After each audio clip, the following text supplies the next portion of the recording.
adlaw sa aton sa mahal na Diyos, sa siya na desisyon na magkabit and communicated to us.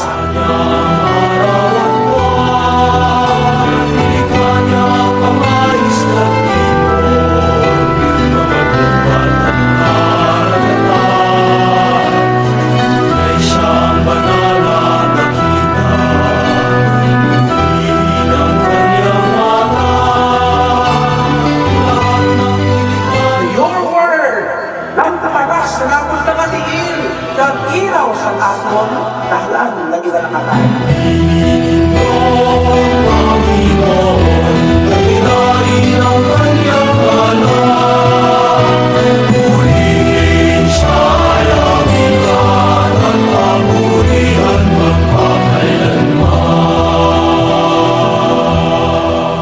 Nagkipuan Diyos ang inisyatibo na makipag-communicate to us.